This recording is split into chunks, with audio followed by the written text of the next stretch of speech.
You also have a say prior to the production. Okay, this is how it should be executed, not as much spectacle, very small quiet moments. Do you leave it up to the people doing the production? Well, with my film background, I wanted to make sure that they'll be able to execute using the film language. Kasi kung TV, sometimes you just look at the frame as a box.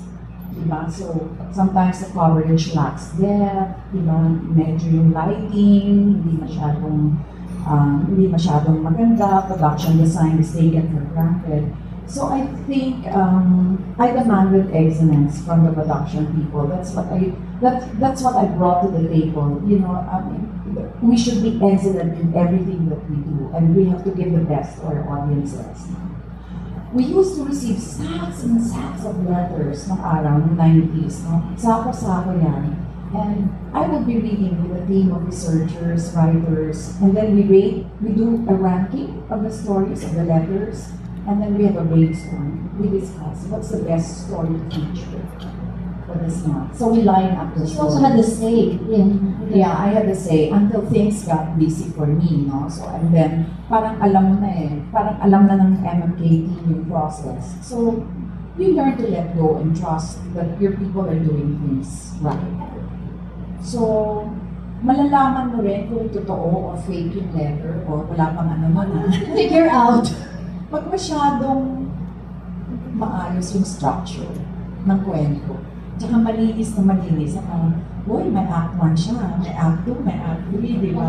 Parang aral na aral yung kwento niya. Pero yung, pag binasa mo yung handwriting, and then pag yung malalim na yung kwento, itong tatay ko, nagsara ng mga kwarto, tapos yung handwriting nag-shift, hindi mo, you can just feel the emotions of the letter sender from the handwriting. Nararamdaman mo yung pain, nararamdaman mo yung fear na nakikita mo. This is authentic and we should honor this work.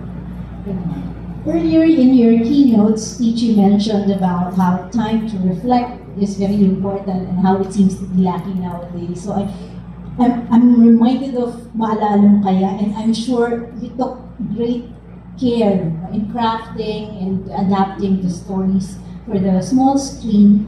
So what do you tell a lot of students now, content creators, and the value is mostly on virality, yung maraming views, subscribers, but not much time is spent on reflection and thinking of the impact of their content once it's put out there. So what do you tell our youngsters?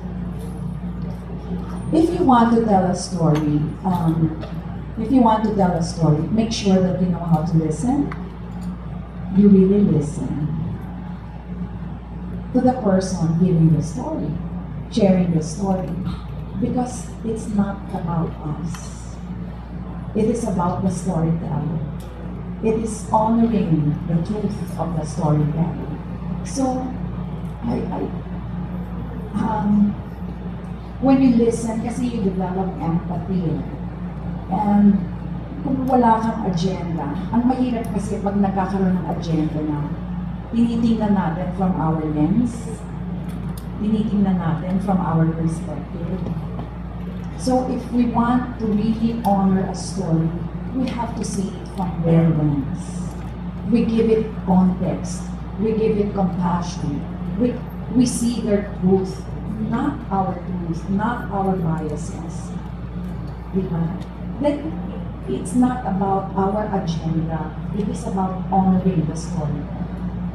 Very important. Oo. Kailangan kasi, I don't know, in this day and age of virality na, at the end of the day, what is authentic is the thing that stands. People will see through it.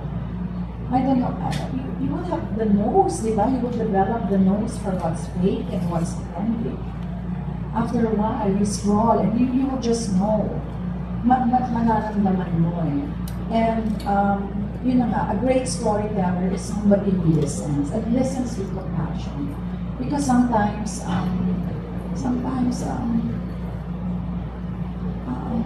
being silent is courage. Not giving out the sordid details, most especially in traumatic situations, compassion. Nowadays, if you watch all these shows, na para bang there's no holding back anymore.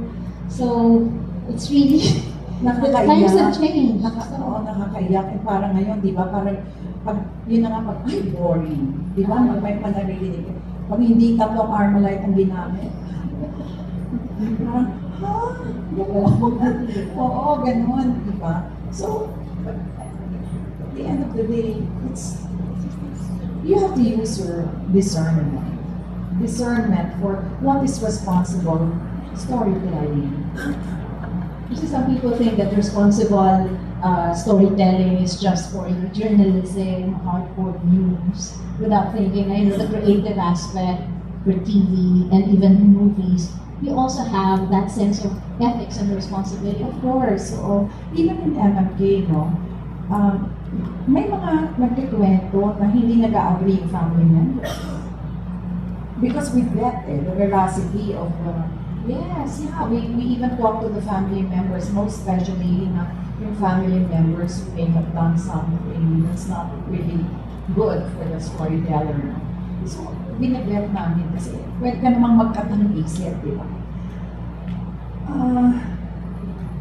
But we're always guided by the principle of this is his perspective, this is his story, this is not yours.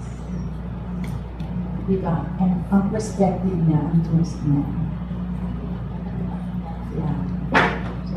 I'm opening the floor now. I think that's the cue for questions from our audience. I'm sure maraming gusto magtanong kay Ma'am Charo. So just, may nag-ask. Sige, punta lang kayo dun sa microphone here.